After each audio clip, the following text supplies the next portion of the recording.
Adoro isso. Obrigado, meus queridos, minhas queridas. Eu sou o reverendo Daniel Valente e falo aqui do IBESVA para a sua mente e para o seu coração. Uma das razões pelas quais eu me envolvi com o cristianismo desde cedo era pela proposta original de seu fundador, Jesus de Nazaré. Quando a gente vê pelos escritos, que Jesus mesmo não deixou nada escrito, mas falaram acerca dele, ele é tudo de bom.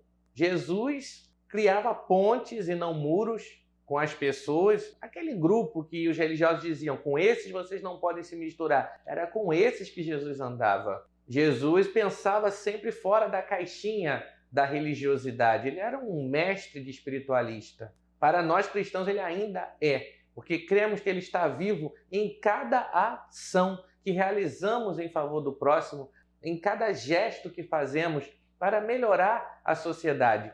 Mas, infelizmente, entraram com uma história de que Jesus não se envolvia com as coisas deste plano terrestre. Como se Jesus fosse um alienista, né? Como se ele falasse de coisas metafísicas e pregava um reino post-mortem, como se ele não falasse de coisas para agora, para os dias atuais, como se ele não tivesse uma preocupação com a sua realidade do aqui e agora. Isso é extremamente mentiroso se tivermos como base as Escrituras. Recordo que uma certa vez, quando Cristo estava ministrando, havia uma multidão de famintos. A Escritura diz que 5.000 pessoas. E eles chamam dos discípulos e diz: olha, estou com dó de toda essa multidão esfomeada. Então veja, a preocupação de Jesus se dava com aqueles famintos dali, daquele local, daquele horário, daquele instante. Ele não diz, deixa o povo morrer de fome porque no céu tem pão, como diria Didi Mocó. Não, ele não faz isso. Ele se preocupa e resolve o problema daquela multidão. O que ele faz? Chama os seus discípulos e diz, dá-lhes voz de comer. Veja que a técnica de Jesus é uma técnica que envolve pessoas. Ele poderia usar do seu poder divino para aquele que acredita na divindade do Mestre Jesus. Ele poderia recorrer aos seus poderes divinos, de acordo com a literatura cristã, e fazer o milagre sozinho. Mas ele escolhe chamar os seus seguidores para realizar a tarefa em equipe. Os discípulos assustados dizem, nós não temos dinheiro, não temos recurso, mas tem um jovem ali que tem 5 pães e 2 peixes. Mas o que é isso para tantas pessoas? Veja que os elementos que serão repartidos e multiplicados saem do próprio povo, porque aquele rapaz que possuía os 5 pães e 2 peixes, estava ali entre a multidão de famintos. E é muito interessante a forma que Jesus trabalha em nós, com gente do povo, gente como eu e como você. Então ele traz esses 5 pães e 2 peixes e começa a partilhar. É no momento da partilha que ocorre a multiplicação. Se nós quisermos ver o bem se multiplicar, nós precisamos, primeiro de tudo, doar. Precisamos doar um pouquinho do nosso tempo, do nosso talento, dos nossos recursos, em prol de uma obra que valha a pena, de uma missão que arda o nosso coração.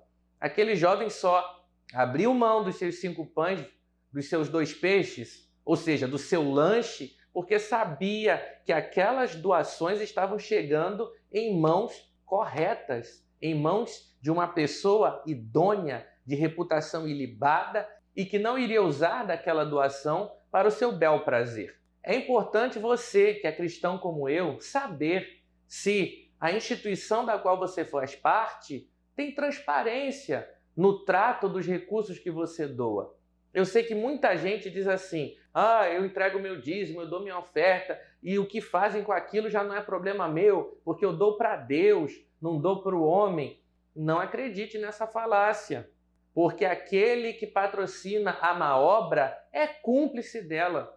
Você precisa investir os seus recursos e ver resultados nisto, inclusive participar, porque quem faz a repartição e a entrega dos pedaços de pão e peixe para a multidão são os discípulos. Jesus não é aquele tipo de líder que faz tudo às escondidas. Jesus faz tudo às claras. Então, se a instituição onde estamos laborando não tem essa transparência, não está seguindo os princípios de Cristo.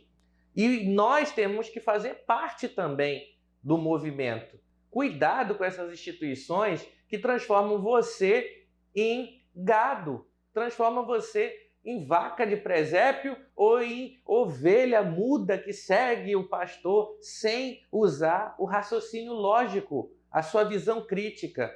Eu fui de instituições assim durante muitos anos, eu sei como eles trabalham, é uma forma alienante, transformam a gente em assistentes, em plateia. Não é esse o propósito de Cristo Jesus. É ativar em você a energia superior chamada Espírito Santo e te capacitar para você ser uma ferramenta de mudança social aqui na Terra, hoje, já, agora.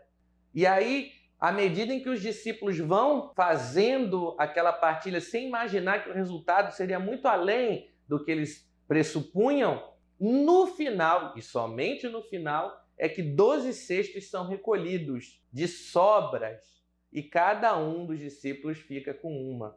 Nós precisamos de pessoas que pensem primeiro no povo e depois em si próprio, e não o contrário. A maioria das pessoas querem entrar na vida pública, a maioria das pessoas querem entrar na política não para multiplicar os recursos, não para fazer esses recursos chegar ao necessitado, mas para se locupletar deles, para se beneficiar deles e muitas vezes de modo ilícito.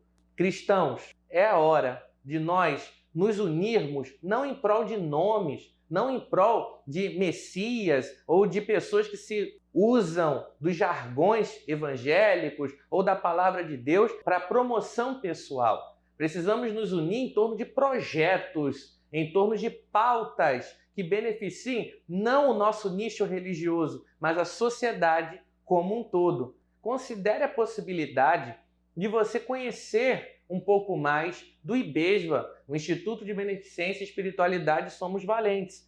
Temos como norteadores os princípios cristãos, mas somos avesso a todo e qualquer tipo de dogmática. Entendemos que Jesus é verbo e não substantivo, e que a fé tem que ser transformada em obras. Isso quer dizer que a fé nos leva ao engajamento político, talvez não partidário, mas certamente político. Temos que fazer a diferença aqui, no hoje. Eu insisto com isso. O reino de Deus está entre nós. Foi o próprio Jesus quem disse isso.